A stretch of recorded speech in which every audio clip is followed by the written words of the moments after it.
Okay, we're officially recording. All right, so now I have to go back and do that introduction again. No, I'm just kidding.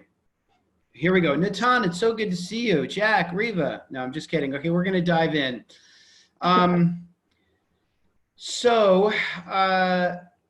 One thing that actually came up today, just one technical issue that came up today, is that Daniel Petcher is considering, Daniel, I'm not going to lock you into it because I don't want to trap you if something came up, is considering doing an online class for people to learn how to use Safaria, which is the interface that we're using right now. And I've done little what I would call micro tutorials in some of the classes I've done at the beginning, but for right now, we're just going to delve into the text themselves. So I'm going to start in a rather strange place, but there's a reason I'm starting here, because the later rabbinic material we're going to look at is actually going to draw in part off of this. So I'm going to take us into some of the halakha about what constitutes a minyan, what is required for a minyan, a prayer quorum to gather together. And I want to be really clear that this is not I'm not presenting a kind of an exhaustive presentation of the halakha by any means. It's not that material is so vast that it's impossible to do so. It's just that I want to get to a bunch of different things in this class.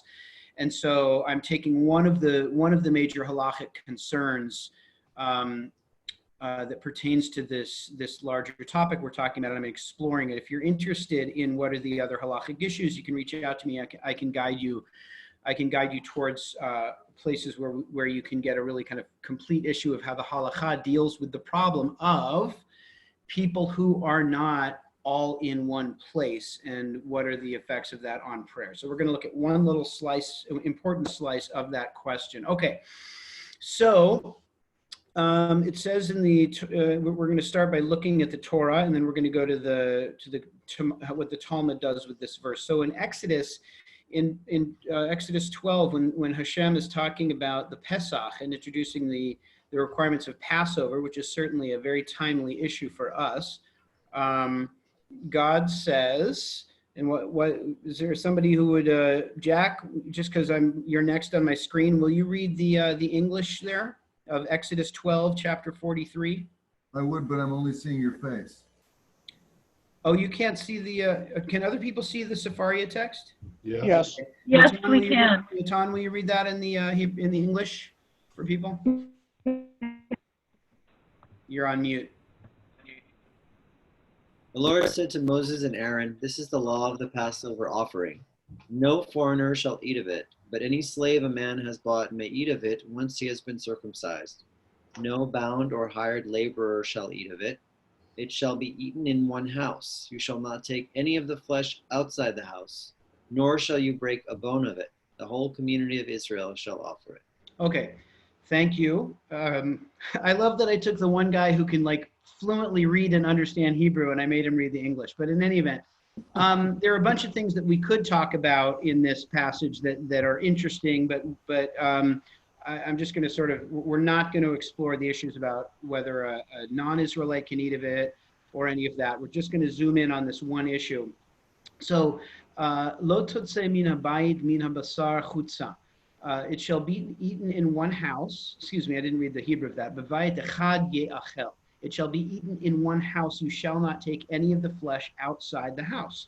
Okay, so that's a part of the Torah that we usually don't, typically when we're reading this part of the Torah, we don't really focus on that. We're focusing on the larger story of the Exodus from Egypt and the introduction of the concept of Pesach and maybe what it means theologically. We usually don't spend too much time in this verse, but we are going to spend quite a bit of time on this verse.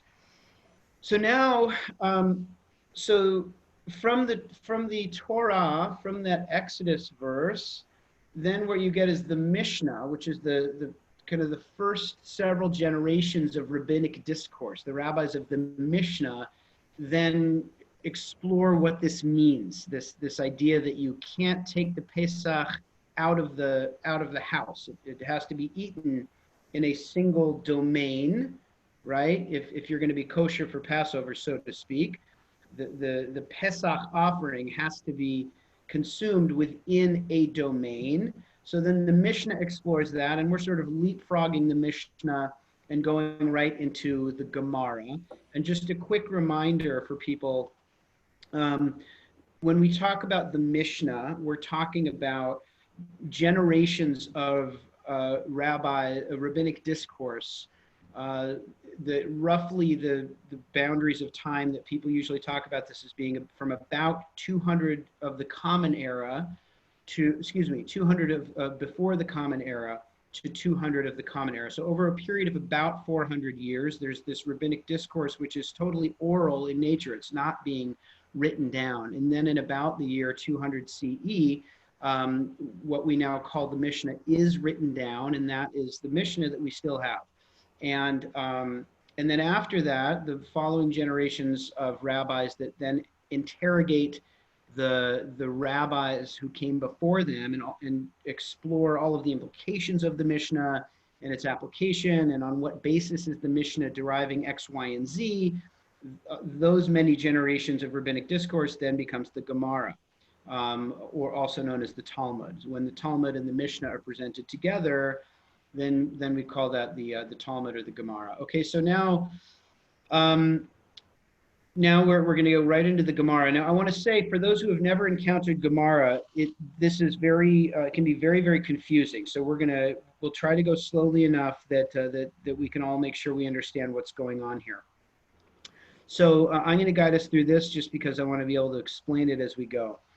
So the Gemara questions the source of the halakha mentioned above. That is the idea that the Mishnah has now expanded on, about eating the Pesach in a single domain. Okay, so the Gemara is now wants to know more about that.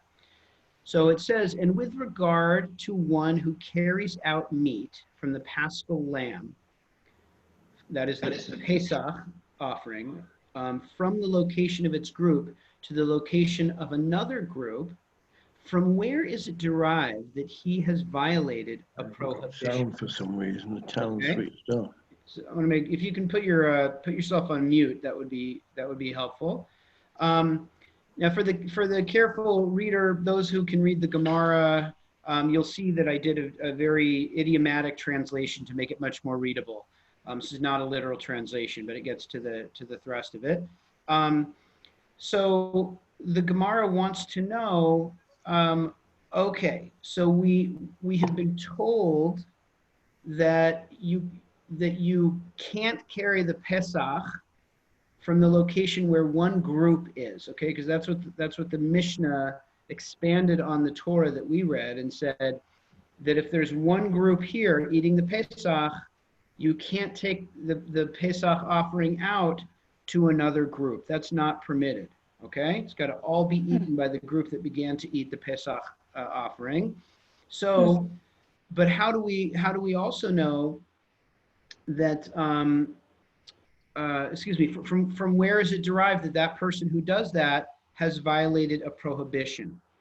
Okay, as it was taught in a baraita, and a baraita is a strain of rabbinic literature that is contemporaneous with the Mishnah, but was not included in the Mishnah. That is, it's an authoritative rabbinic teaching from the era of the Mishnah that is not officially part of the Mishnah. So it was taught in a baraita, which is just by a way of saying it was taught by one of our sages. With regard to the verse that we just read, and don't worry, we're going to go back over all this.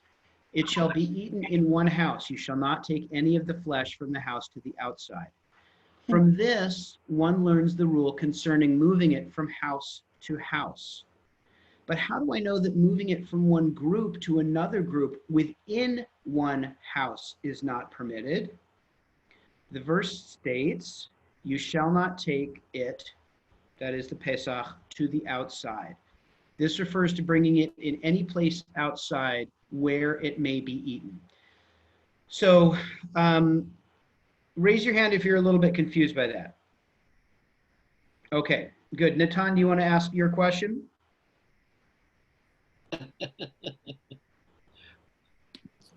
Where do I start?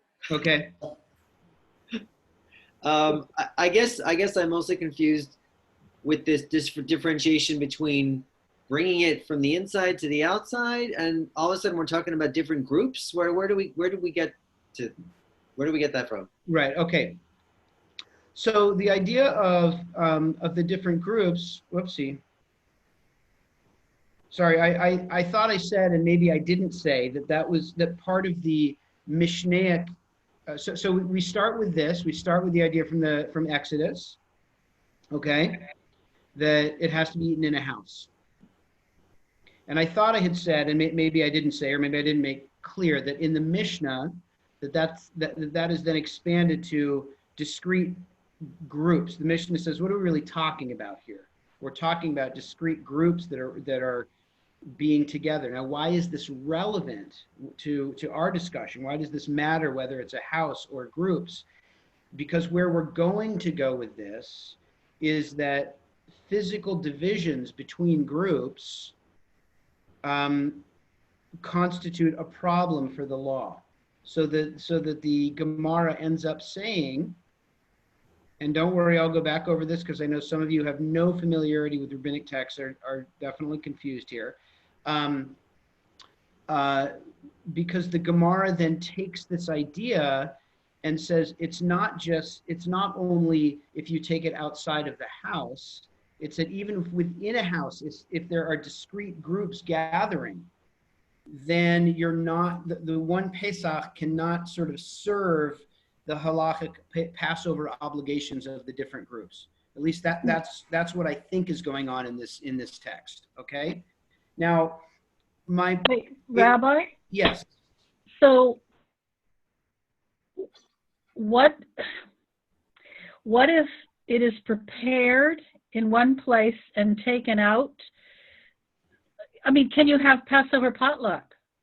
And I'm not being any sillier than the degree of sensitivity with which we're arguing these other points. Right. No, it's a great question. I just love the felicitous phrase was fun. You know, I have a running joke with people that I work with that for whatever reason, and I don't know if this is true of other religious groups, but like every time anyone thinks of a program, it has to alliterate.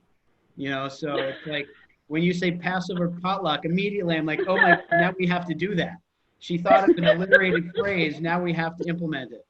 Anyway, no, it's a great question. I believe, and you know, if, to be clear, that we literally could study this text for 2 hours, just this passage, and so we're not going to kind of think through all of its halachic implications and all of its sources. But I want to just introduce you to one key idea that I'll circle back to in a moment. But I believe the answer to your question is no. That precisely what they're prohibiting is a potluck, if I understand you correctly, right? So that is that the Pesach offering is sufficient to fulfill the obligation of the particular group that kind of started in on it. Oh. But if you try to then take the Pesach offering and say, okay, we had a lovely time and that was a great Seder, and now I'm going to take part of the Pesach offering and I'm going to go either to my neighbor, or then the Gemara actually is also teaching us it's not only going outside of your house to your neighbor, even if you want to just go to the group that's having it in the next room, you're not permitted to do that. But that's not a potluck. A potluck is where I prepare it in my home. I don't eat it in my home, but I take it elsewhere. Oh, got you. Rabbi? I don't think that's permitted, but I don't know, because I think that you also would have to have for your own home. You would also have to have your own Pesach. Good point. Thank you. Rabbi? Yes, sir. I think one of the questions is when you have a Passover, you prepare your home for the Passover.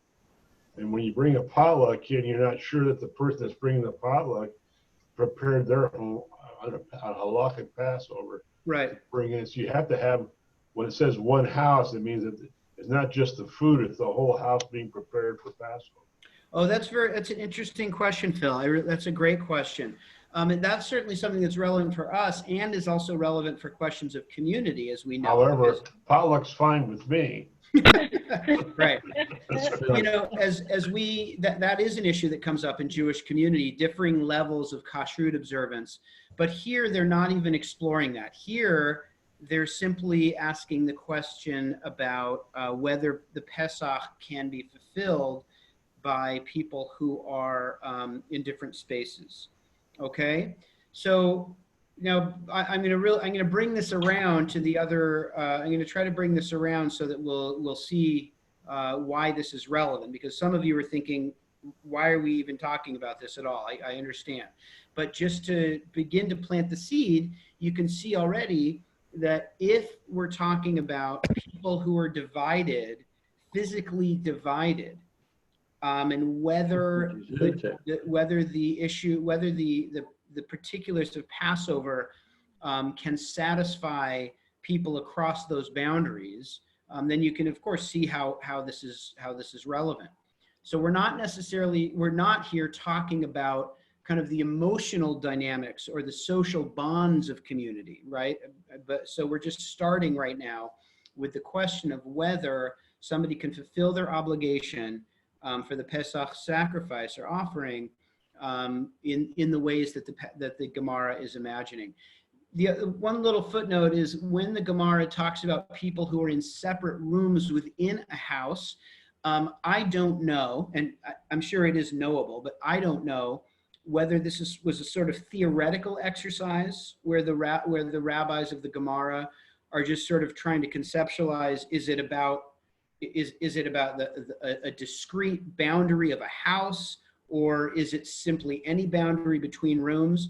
I don't know if they're coming up with that, using this as a theoretical, or whether there really were situations, which I imagine there probably were, where there were very often homes with multiple families living, or structures with multiple families living within them, and this issue came up practically. My guess is it's the latter, but I'm not sure. It would seem, if I can jump in for a sec, I went, this is about 18 years ago, I was in Antwerp over Purim, and I went to a Suda. It's actually... Wait, Jack, a little bit closer to the microphone so everybody can hear you. Okay, I don't know, can you hear me now at all? Yeah. Okay, yeah, I was in Antwerp about 18 years ago, and it was Purim, so they had a Suda that was actually a Sheva Brachas dinner for the family, for the son of the people who hosted me. And they actually had two separate meals going on. They had the men and the women in separate rooms all together. So, it may be something along those lines. Who knows? Interesting. Right. Interesting. Great. This would also seem to prohibit kids' table. This would prohibit what? Having a separate kids' table.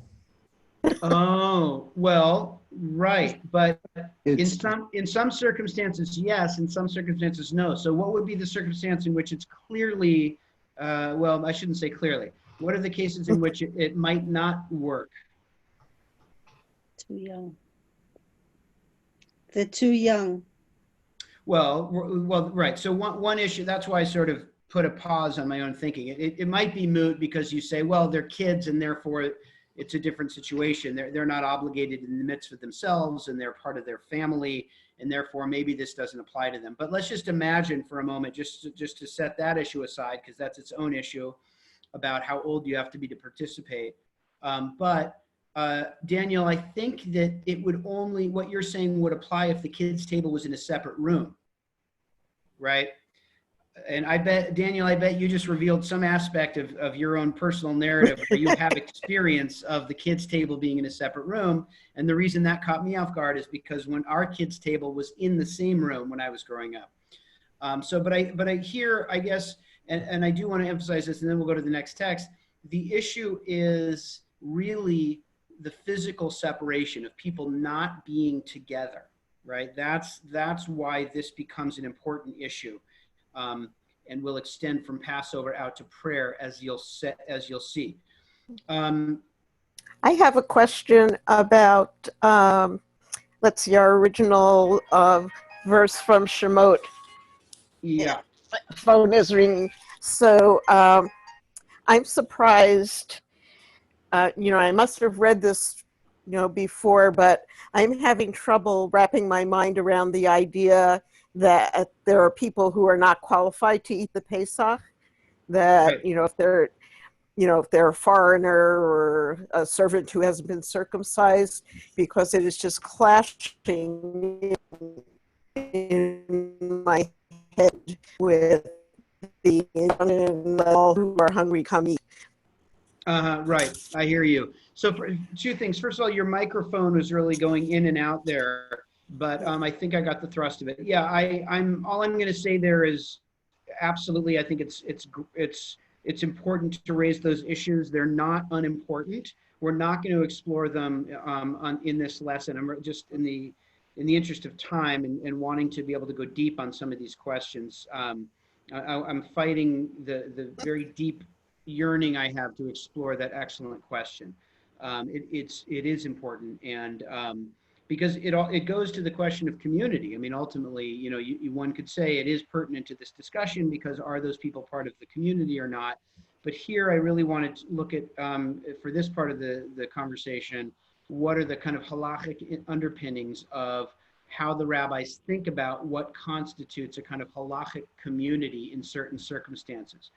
And I also, for those who are not comfortable or don't love this kind of looking at the Mishnaic and Talmudic sources, I want to assure you that this is the last one of these, last piece from the Gemara, and then we're going to look at one broader statement, and then we're going to go in a different direction.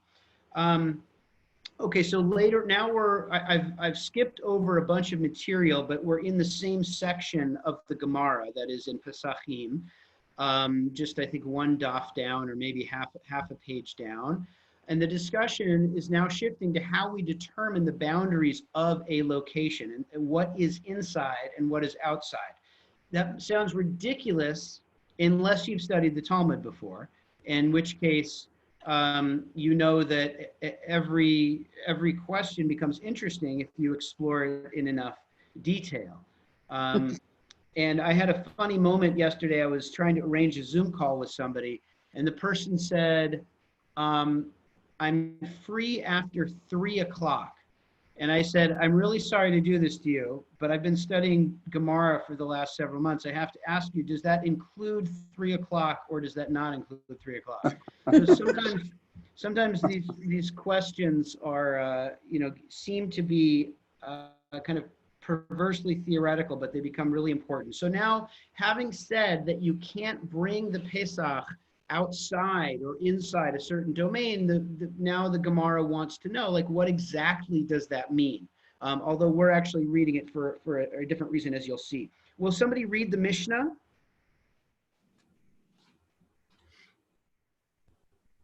Anything that is from the inside of the doorway inward is considered to be inside.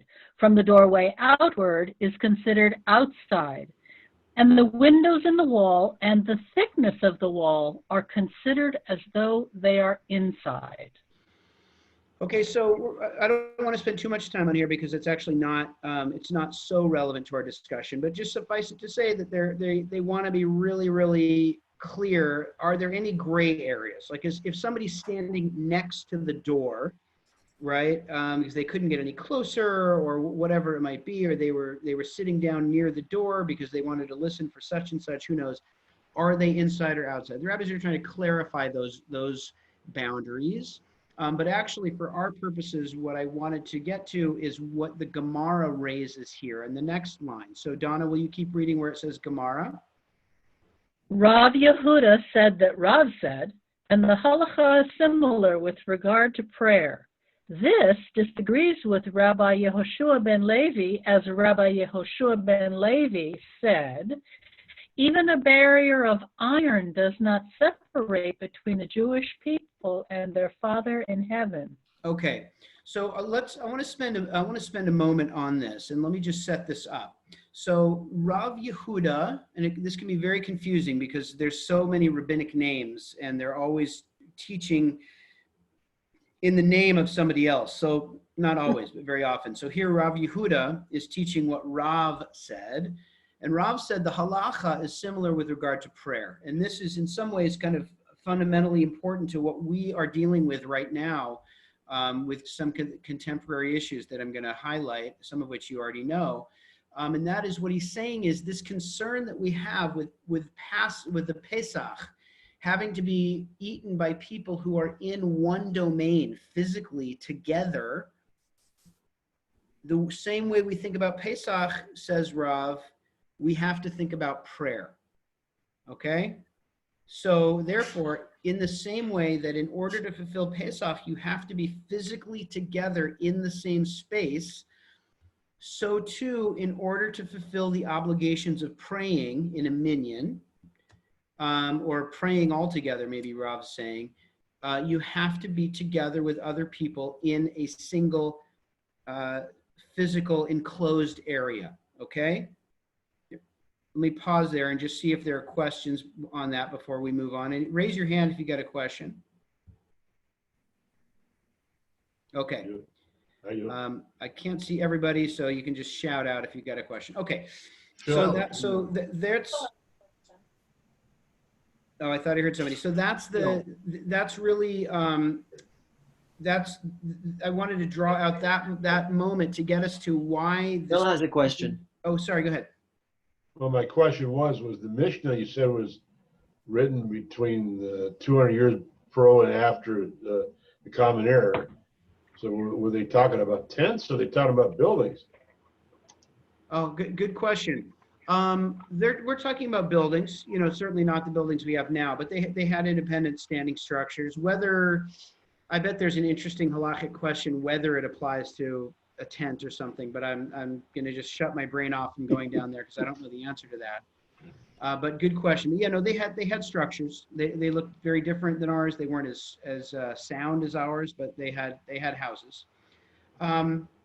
Okay, so Rav brings us to this idea that we are really wrestling with in real time as a community.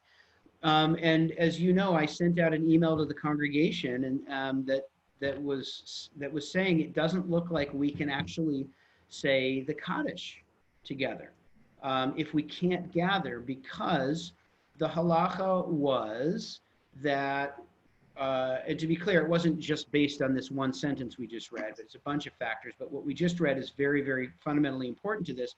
The halacha was that there had to be a duly constituted minyan within a physical boundary, human beings in the same space, in order to say Kaddish. And then you'll notice, if you were a careful reader of our emails, you'll notice that about 24 hours later, 48 hours later, I sent out a revision because an adjustment had been made in this by the conservative movement. And we'll get to that later. But my point is simply that many of the issues we're dealing with regard to prayer come right out of this Talmudic discussion, and it's because Rav connects the concern about Pesach and the walls and being outside, inside, in different groups. He connects that to prayer. Rabbi, where does the mechitza fit in with this? Oh, really good question. And the short, overly blunt, overly simple answer is it doesn't. It's a separate issue. But perhaps in this next sentence, Ian, maybe that's what made you think of it. Maybe it is relevant. But I don't have the ability to go too far down that road. Okay. But I'll just say here that, and I think this next line of Rav Yehoshua ben Levi, what he says is really important. Rabbi Yehoshua ben Levi said, even a barrier of iron does not separate between the Jewish people and God. Even a barrier of iron does not separate between the Jewish people and God. And so this is brought in the Gemara right here as being a different opinion, as being something that disagrees with what Rav says. So Rav is saying, listen, we know from Passover and we know from the earlier discussion that the physical boundaries are fundamentally important, and you got to have a group of people within a discrete boundary. Okay, and therefore it's the same with prayer. And if you have people outside the building, it doesn't work to constitute a minyan. And Yehoshua ben Levi is saying, that is ridiculous. Do you think that God is aware or cares about boundaries? Now, I want to say two things about this. One is that the Gemara says that the halacha is with Rav. And therefore, that's what we follow. But Yehoshua ben Levi's teaching, though we don't follow it generally, it is a very important teaching for us, especially in this moment.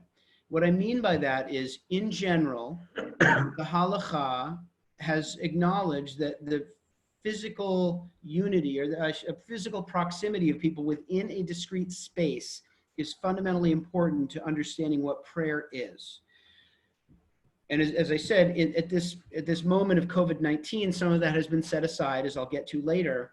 But what's important for us to know is that formalized and formalized structures of Jewish prayer within halachic parameters are essential, and they're beautiful, but it's also important to remember that even a barrier of iron does not separate between the Jewish people and God.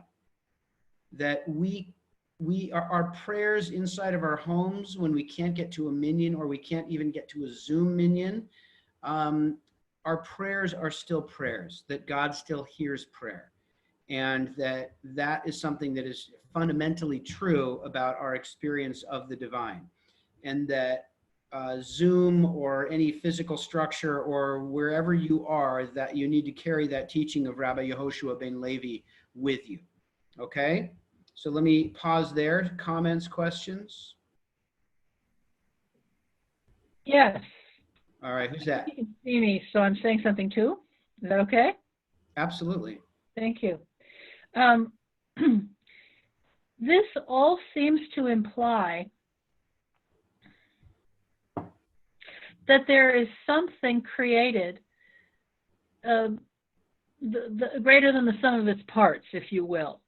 That there's something special constituted by a group of people praying together that is somehow qualitatively, not just quantitatively, greater than the same people and the same number of people praying separately, by whatever definition you're going to say is separately.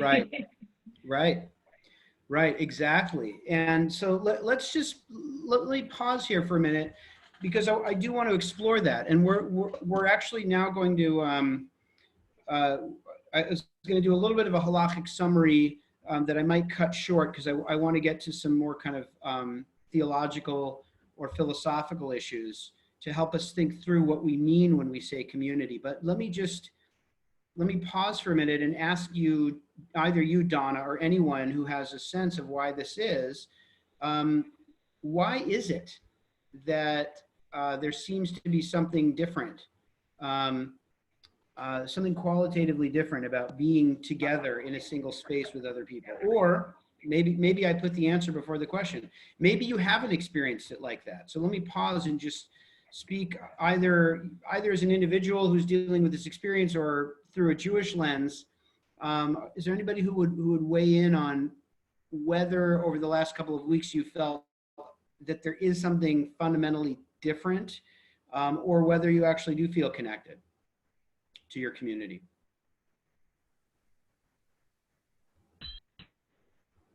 I'm feeling both.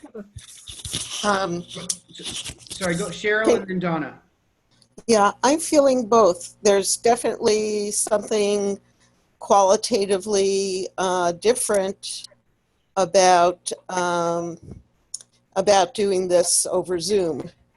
And I think part of it for me is my congregation does a lot of singing, and we can't all sing together over Zoom because of the microphone lag. But also it's like I can't touch people. I kind of can't feel their energy so easily. And at the same time, I definitely feel connected by doing this. Like it's a miracle that we could do this. Right. So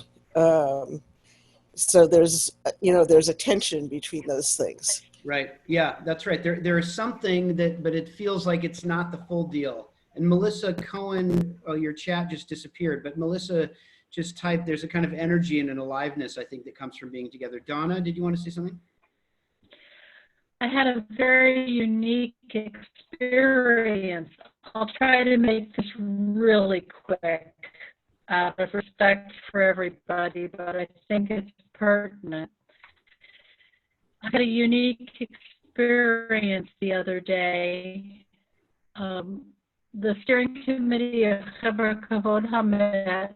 Oh, wait, Donna, we're having for the larger Jewish community made a difficult but deliberate decision not to do in-person taharot. Donna, sorry, I just muted you. Oh no, is something wrong? Yeah, I muted you Uh-oh. Because we're having trouble with your signal or your microphone. So try it one more time, and then we might have to move on. Okay. Can you hear me now? Yes. Maybe? Good. Okay. Raise your hand if you cannot hear me. Okay. Slow motion. Great. Okay, I'll make this really quick out of respect for the group here today. Sorry, Donna, decided very deliberately and difficultly not to perform in-person taharot for the duration of this medical. I need to cut you off because it's just we can't understand what you're saying. So I'm gonna move on, and if you figure out your the technical problems, I do want to hear you. I do want to hear what you have to say. Donna is part of the Chevra Kavod Hamet, which made the very, very difficult decision that they can't gather to do the purification of the body and the proper in accordance with the halacha. You know, you wash the body with water before it's buried, and you dressed it in shrouds, and that which is a requirement of Jewish burial. And because of the risk to the people in the group, they made the decision to cease that. And so Donna, I think, was going to speak to that. So anybody else have any comments? Okay. So what I want to do, we'll go back to the text here. And I will say that, you know, I think what Cheryl said, you know, there is something that's been very, very powerful and beautiful, but there's also something fundamentally different about this experience. It doesn't quite feel sufficient, but the fact that it doesn't feel sufficient, I'm not ready to conclude from that it couldn't be sufficient. And I know that may sound like, you know, I'm some terrible advocate of the robot world, but what I want to say is the fact that it feels new and unfamiliar to us does not mean that there is not something that is actually profoundly significant about the bonds that we're making, that maybe if the technology changed, or maybe if we became more used to them, we would actually find deep fulfillment in this. I'm not advocating that. I'm saying let's hold that out as a possibility to help us think through what is it ultimately that constitutes authentic human connection. And we're going to turn to that question in just a moment with some ideas from text that I want to share with you. Rabbi, I changed computers. There we Has go. the moment passed? Yes. Now you sound like you're with us. Okay, but has the moment for me to comment? No, go for it. Well, I was just about to shift gears. So very quickly, we decided, very difficult decision, until the crisis passes, no in-person taharot, in line with a lot of professional opinion and our national chevra organization. Right. So we very quickly, but very nimbly, several of our steering committee members put together a tahara, pikuach hanefesh, at a distance ritual. We got our own water for washing hands and sort of imitating the washing of the body. There's, of course, no tachim, no garments, but everywhere that there is live action in the ritual, we visualized. And we did this all together with a gallery view on Zoom, you know, where everybody is showing. And it was amazing. And I've been sitting here pondering, what is the difference? Now, I'm not going to speak halachically. I know that's sort of your bent here, but what is the difference? The difference to me was, one, we were already bonded. So these members of the Chevra Steering Committee are already bonded spiritually and in the holy work that we do. And we were all being led through the same set of visualizations. So we were all sort of, for want of a better term, heart linked. Right. All linked. Beautiful. Nice. No, that's it. Nicely said. Nicely said. Right. And that, I mean, I think that's a beautiful example of both the possibilities and the limitations of the situation that we find ourselves in. Because of course you can't cradle the met, you can't cradle the body, you can't have that human connection, and you can't say to the family, you know, he was treated beautifully, and you know, he was washed appropriately, and you know, we lovingly said these blessings, and we covered him with shrouds and all of that. You know, as the rabbi, I can't say to the family that's how this person was treated by the chevra. And yet there is something very profound that is happening, in which the memory of the person is being honored, and they are being honored in some way. And so it really brings into relief the question of what is it that constitutes authentic connection. So what we're going to skip over here now, I was going to share with you, for those who are interested in the halacha, a lot of the core stuff that's formed the halachic framework for thinking through what can and cannot be done virtually in terms of Jewish communal prayer, comes from Orach Chaim, from the Shulchan Aruch, from Orach Chaim 55, for those who are interested. And if you are interested, reach out to me and I can send you in the direction of some of these halachic materials. We're just going to read the very, very first part, so you get a sense of how the verse from Exodus filtered through Passover, filtered through the Mishnah and the Gemara, through the concept of prayer, how that comes into Jewish legal code. So the Shulchan Aruch is the Jewish legal code from the 16th century. And just looking at the first section that's pertinent to this, all of the 10, that is the 10 people constituting a minyan, need to be in one place. And the prayer leader with them, the prayer leader, the shatz, the shliach tzibor, needs to be with them. And the one who stands in the middle of the doorway between a part of a building and outside, such as that when one closes the door, one is in a place from the inside lip of the thickness of the door and outwards, it's as though that person is outside. Okay, so we don't have to go into the details of that last part, but he's saying there's inside and there's outside. And if you're outside of the building, you are not part of their prayer community. And so then we can think about, well, is that analogous to our situation or not? Is it different? Because in some way I can still see your face, and you can see me talking with my hands, and I can hear your voice. And so maybe it's not analogous, but in general, that has been the way that people have thought through the limitations of Jewish law with regard to this. So now we're going to shift gears, because now I actually want to go in a different direction and explore what does it mean when we talk about human beings connecting with each other. When we talk about being in the presence of one another and being part of a community, and having relationship to the other, what does that really look like? And I was exploring this the other day with somebody who I'm going to introduce you to now. Sorry, he probably was not expecting me to do this. Oh, hi. Sean Vandor. Hi, can you hear me? Yes, we can. So this is my friend Sean Vandor. He's in an undisclosed location in Los Angeles. Sean and I are actually going to be teaching a class a week from tomorrow. That is, we've been working on the topic of conflict and community, which we started working on well before this, with the idea of doing something with this topic, conflict and community within the Jewish tradition.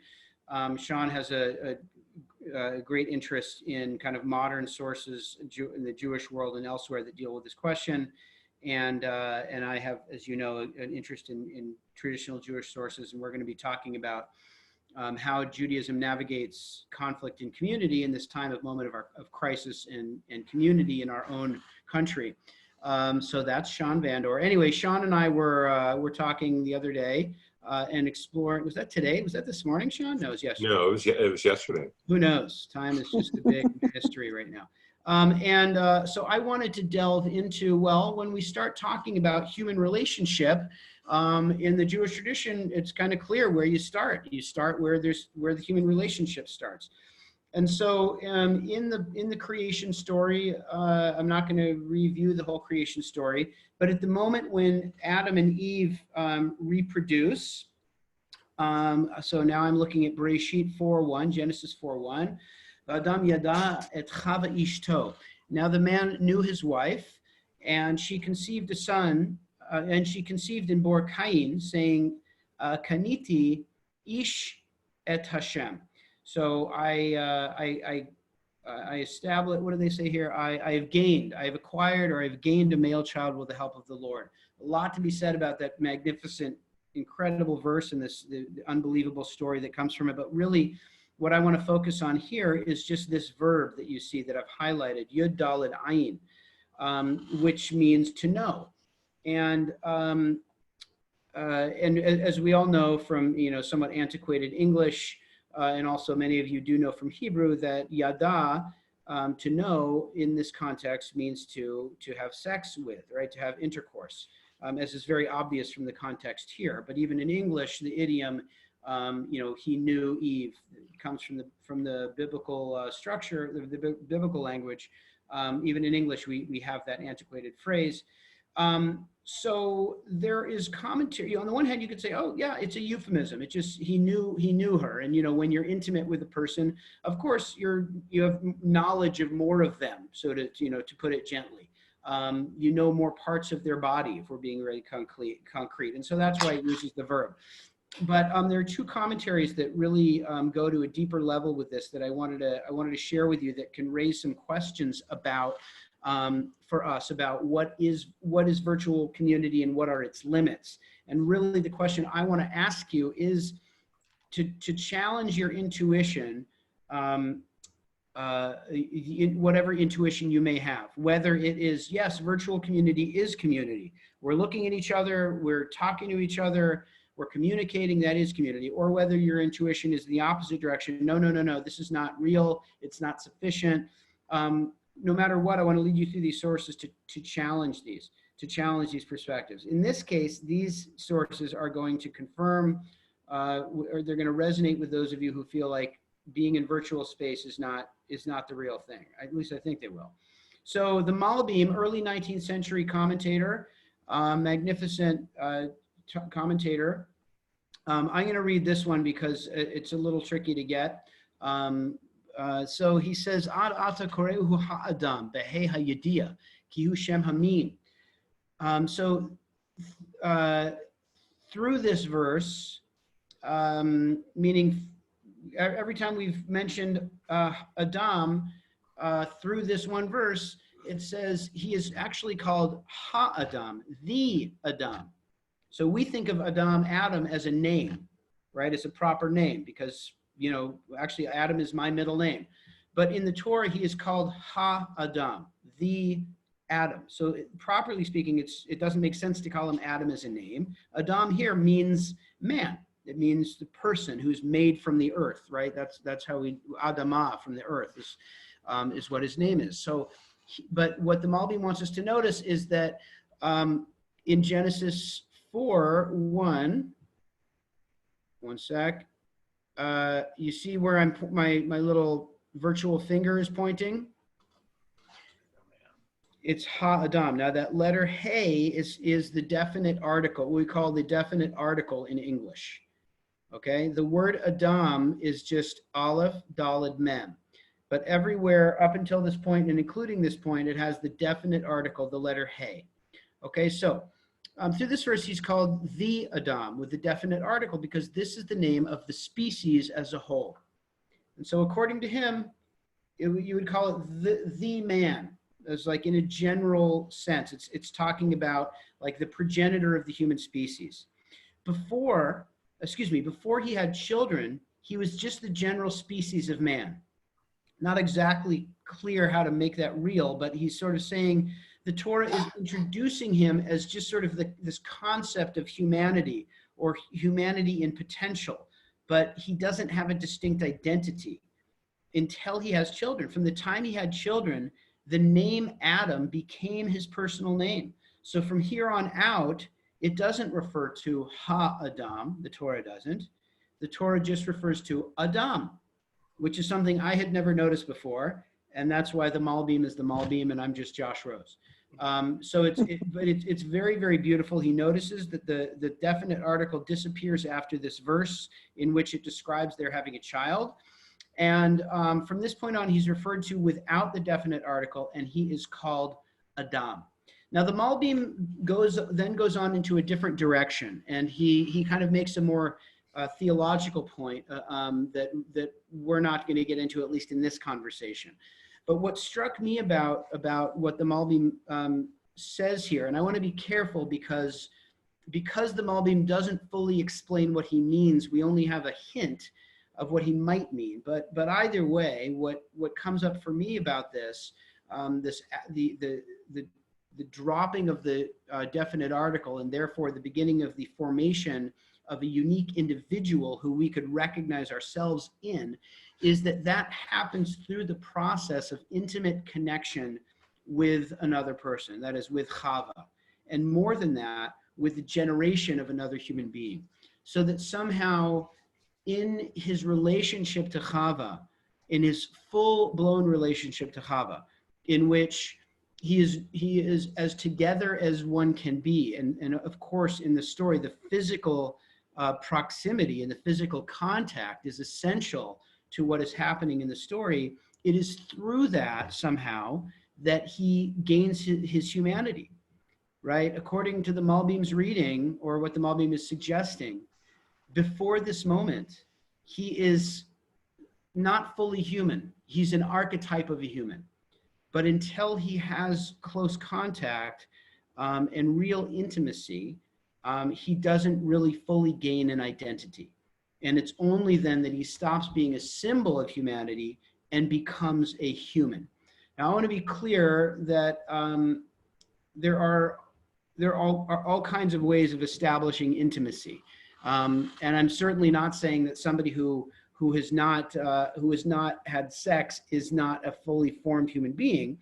But I'm saying really rather my point is that somehow through the Sarah, I see your hand is up. One sec. Okay. Through physical proximity and a kind of intimacy that cannot be established through virtual means, that is how he becomes fully human, according to the Malbim. Sarah Sturtz. Okay. Oops, I moved. There. By the way, sorry, one of my favorite things about having the Sturtzes on these calls is that if you look at Rob Sturtz, who's right there, you can see Sarah Sturtz in the background. And when you look at Sarah, well, Rob is somewhere right over there. Okay, go ahead. Right there. Is this after somebody's microphone is on? Yeah.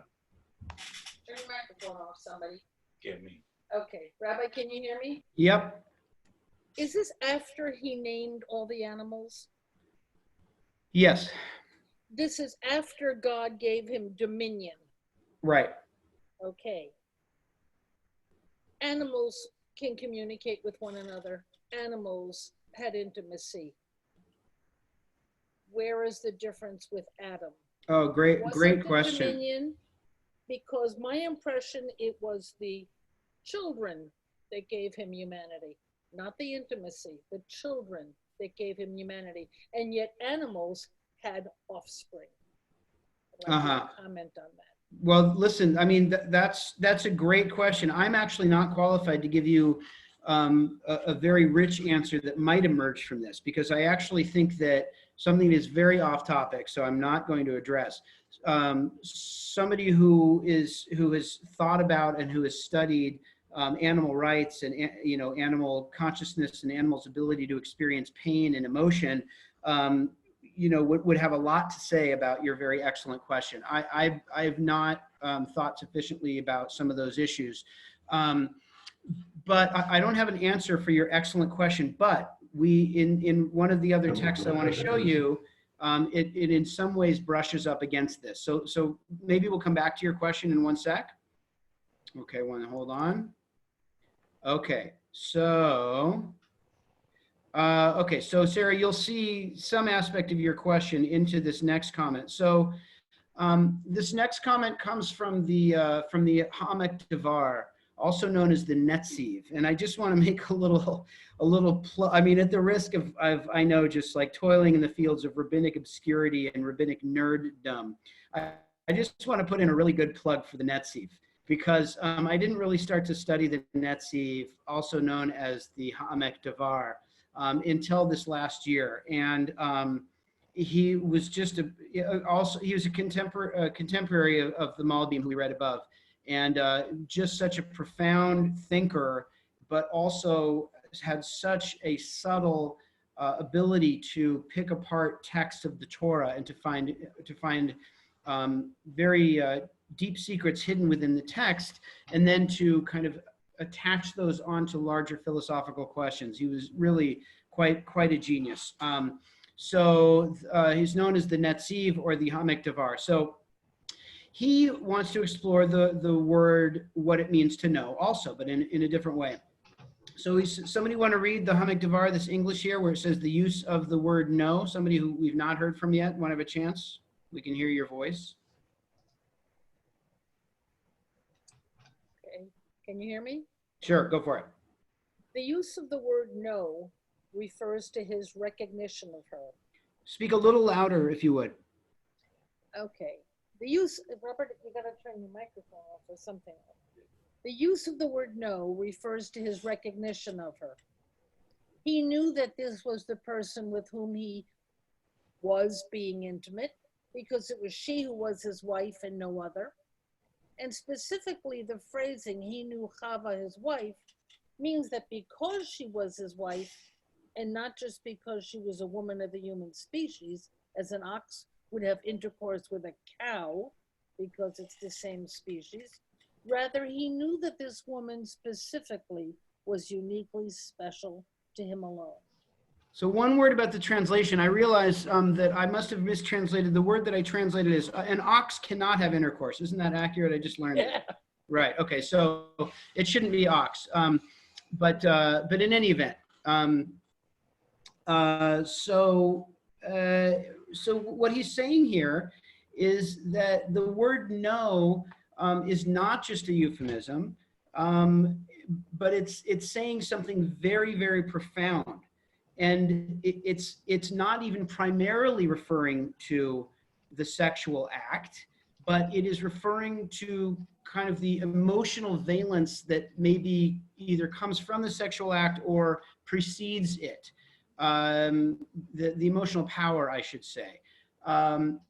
Because what he's saying is, it's not, at least as I read him, it's not just that Adam found some woman and he had like not, a woman in whom he had not very much interest, except either he wanted to have sex or he wanted to have children, and kind of used her as an object in that way. It's not that. It's the fact that it uses the word know means that we're supposed to understand that he knew particularly who she was. He knew her as an individual. He knew that she was destined for him and he was destined for her.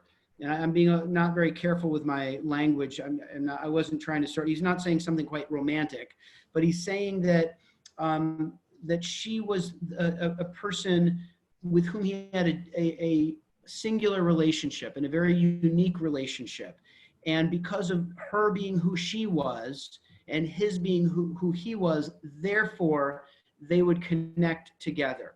And that according to him, that is what distinguishes him from an animal. So it's not an answer precisely to what you were asking, but it does talk about what is sort of essential to humanity.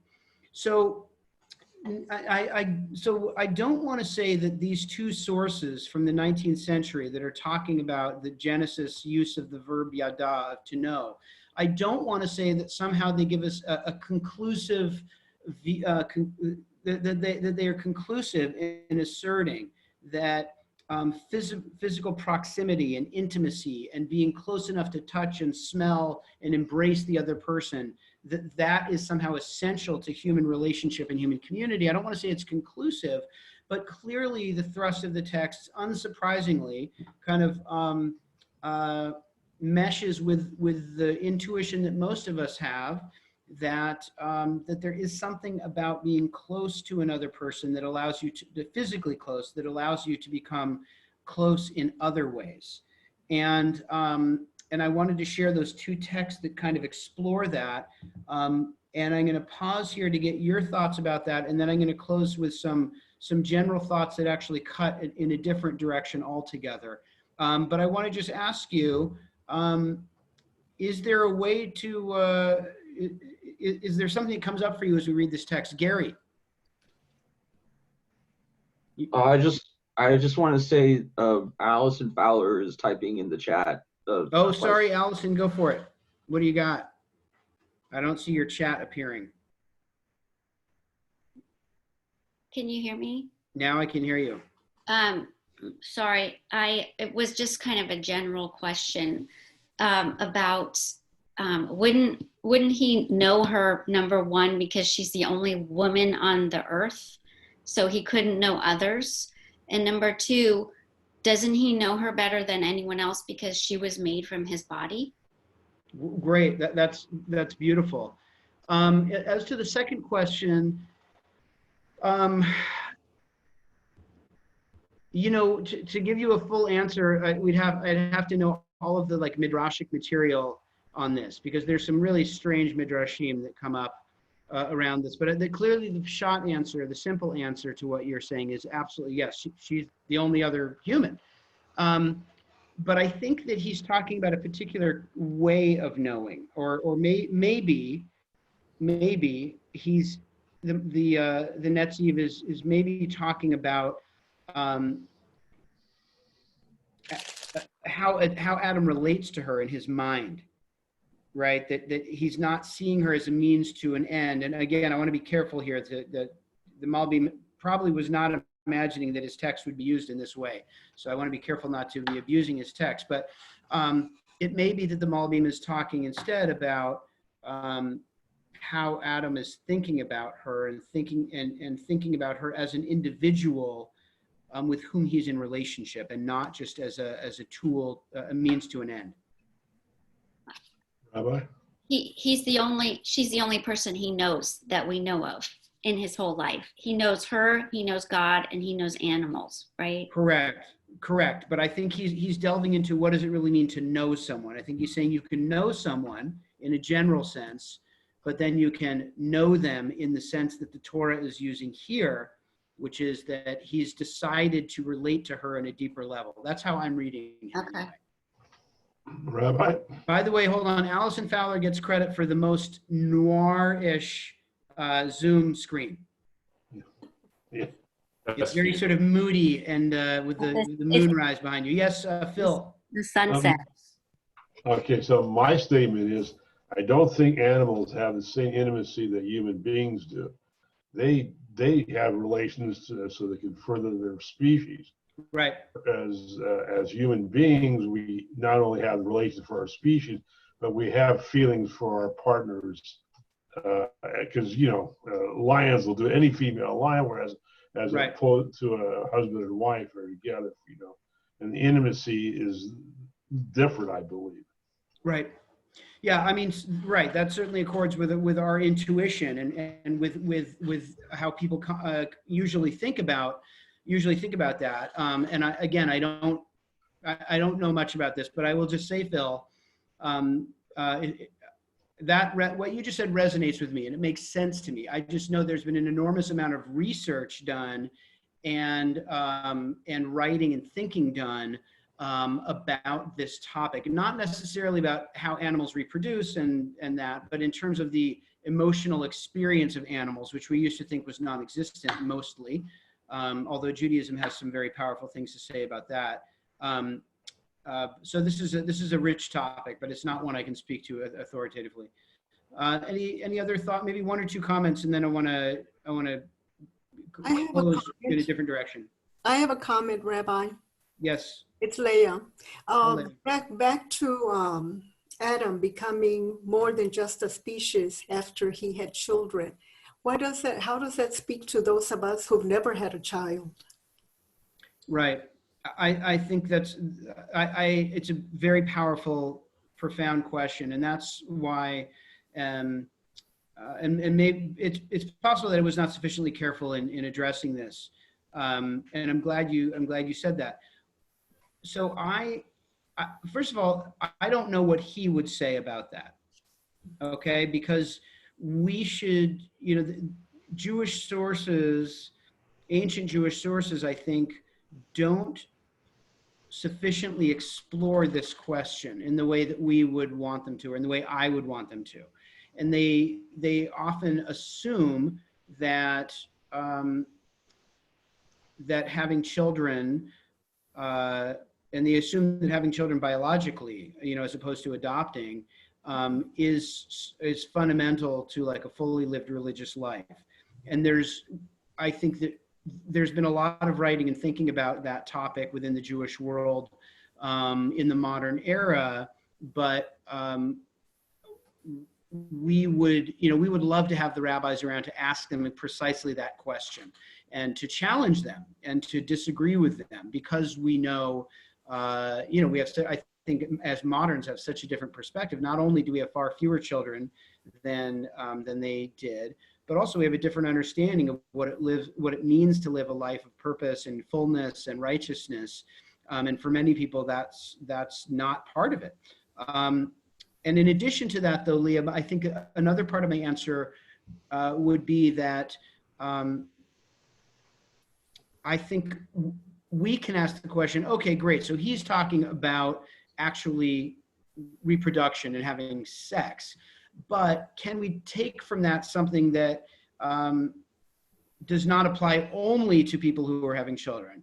Is there something we can take that is more universal, of an experience of human proximity and intimacy and closeness, that is really really fundamental to what he's saying? That's the ikar, that's the essence of it. It's not the childbirth per se, but it's the physical closeness and the intimacy that two people can have, even if they don't have a child, that comes from some kind of physical proximity and closeness. So that would be my answer. Great, important question. Sean Vandor.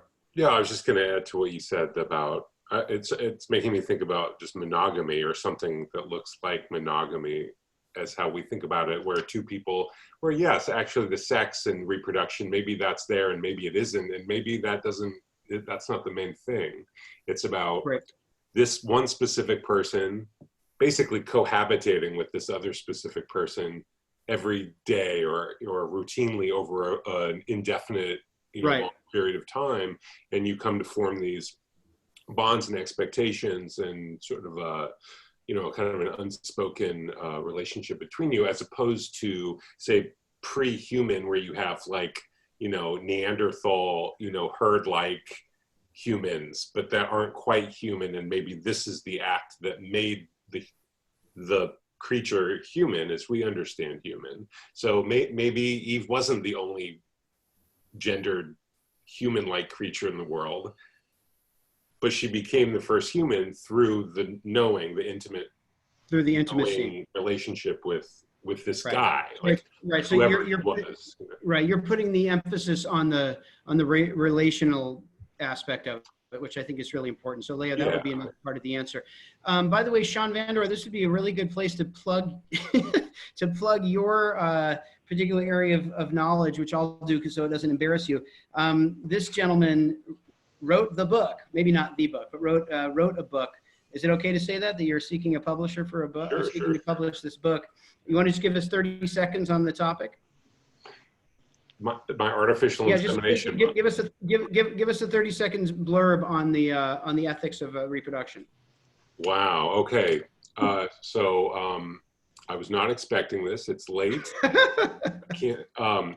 I am an anonymously conceived person. And so, and I found out when I was 19, and so I was raised by my mother, and I don't know who my father is or was. My father was a sperm donor, an anonymous man. And so I see why you're bringing this up here. It's,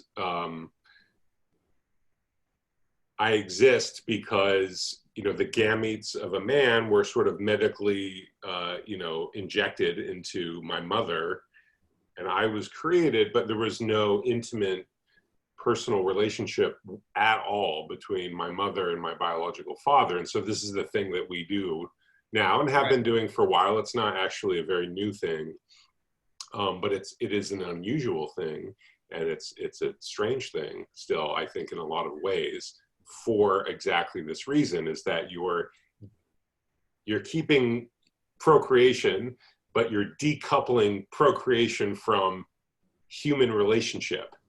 And that's relatively a new thing when you think about, you know, the macro span of history. That's a relatively new thing. And I don't think we really have a great sense of like what that means and what the effects of it are.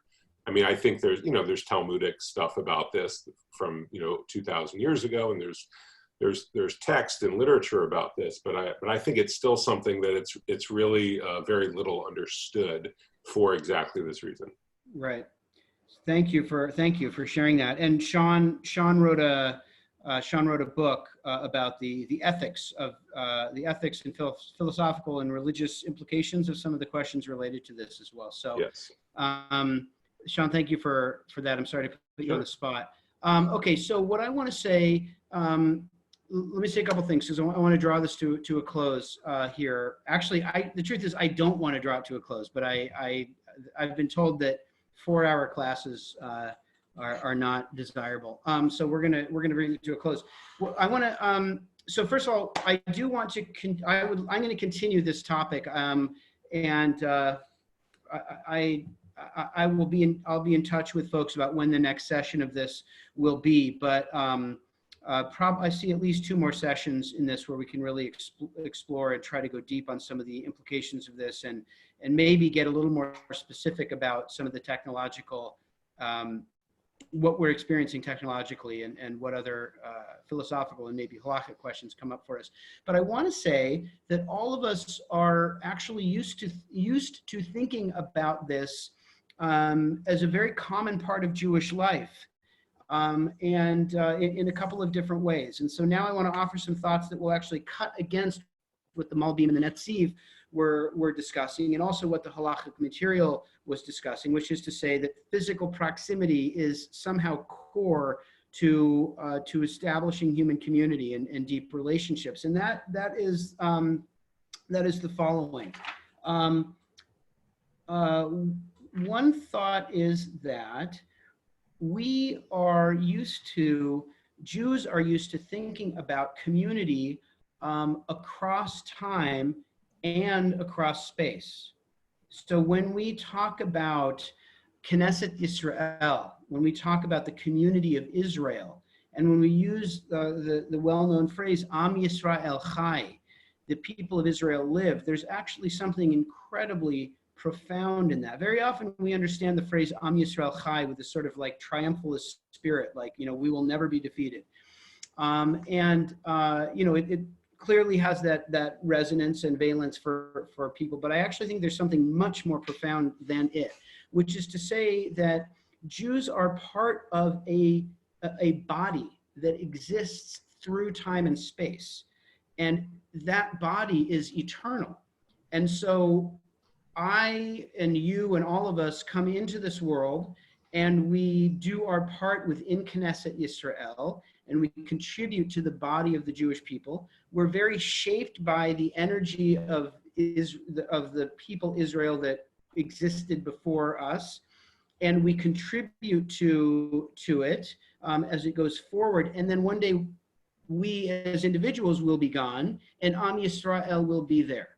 And so, thinking of ourselves as part of a community of individuals who we can't see, touch, or feel is actually fundamental to the Jewish experience.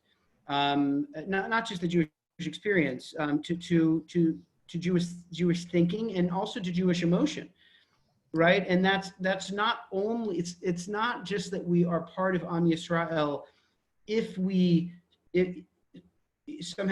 our identity is mediated through a Jewish community, right? If I move out to the middle of Nebraska, I'm sure I just offended some rabbi in Nebraska or somebody on this phone call, but if I move to some place where there is not a Jewish community, although now we know there's a Chabad everywhere, but you see my point, if I move somewhere where there are not a lot of Jews or no Jews, I am still part of Am Yisrael, of this people that originated thousands of years before with Avraham, coming from the seed of Abraham, and that will far outlast me and be here for a long time. And so, that community means a lot to me. I mean, and to each of us, we have an emotional relationship to it.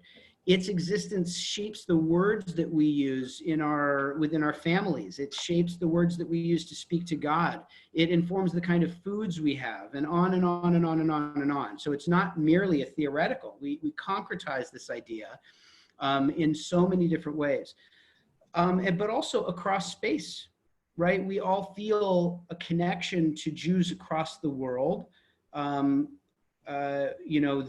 We could think of many examples of where Jews have had to actually operationalize this. So, but for example, the movement to free Soviet Jewry, where people were working around the clock and giving their money and resources and doing whatever they could to respond to the needs of people who they had never met and would never meet, and people with whom religiously they had almost nothing in common, right? If you think about Soviet Jews in particular.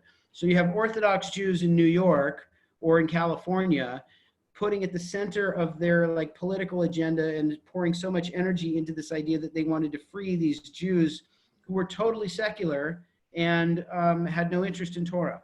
And also, that's one particular example, but there's also even outside of situations of crisis and difficulty, there's a sense of solidarity that, every time I light Shabbat candles, I'm aware that Jews within this time zone are all lighting Shabbat candles at the same moment. I don't know who they are, but I feel a very strong emotional connection with them. And that emotional connection makes up part of who I am and part of my emotional and religious experience.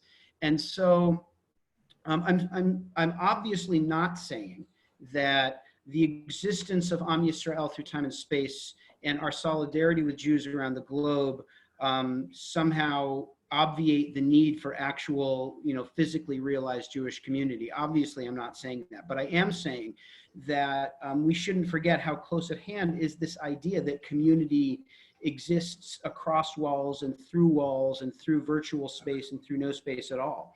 And then finally, my last thought on this is that this is not only a kind of socio-cultural or even religious reality in the ways that I've described, but it's also a theological reality. This is a very profoundly important part of Jewish theology.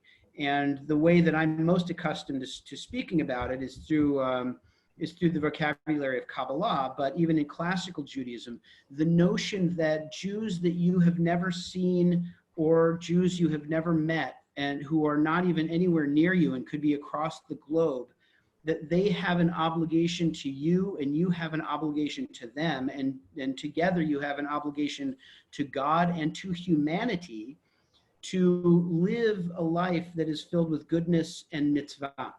And that God's presence, and here I'm sort of showing my Kabbalistic hand a little bit, that it's a deep part of Jewish theology that God's presence cannot be manifest and the world cannot be mended and made whole and rectified until, and we don't usually speak of it in this way, but until human beings who do not know each other and are not necessarily physically together, until they think and act in such a way that they can create unity within the earth and therefore unity within the cosmos. So though the terrible situation that we find ourselves in is forcing us into new situations and new experiences, many of which are deeply and profoundly challenging, I want to say that we do have the theological resources and the religious resources and the experience as a people to think about community that does not have that does not have a locus, and that is not limited in time. That's not limited to space. And certainly, as I shared on the community call we had several days ago, we also have experience of having our place of prayer disrupted and destroyed. I'm referring, of course, to the destruction of the temple, which is something that we'll explore in one of the other classes. But I wanted to just share that thought and say, in some ways, the answer about how we best and most fully respond in this new environment, in some ways, is close at hand, and though quite relevant, also quite ancient. I want to thank you. And I hope that you will tune in for the next session of this exploration and this discussion. I would love your feedback. Some of you, I'm sure, have very deep thoughts about some of the things that we said, some of the issues we didn't address. You may disagree or want to resonate with something I said. I would love those by email, or feedback about the format, what works and what doesn't work about this way of going through the texts. And with that, please do share your feedback. Please come back for more next time, and I'll send out some dates for another discussion. And I will do a Torah study at noon on Friday. Parshat Shavua. Minyan tomorrow. Oh yeah, thank you. Yes, and Minyan tomorrow at 8. Yes. Minyan tomorrow at 8. And I look forward to seeing you soon. God bless. Stay healthy. Rabbi, All of us. Rabbi, because I made a comment, Yeah. may I also make a plug. If anybody wants to talk to me more about the Chevra Kaddisha, or has any questions, or wants to ask me about the decision that we've made for the time being, I can put my email address in the chat, and I'd be happy to answer any questions and talk with people. Great. Thank you.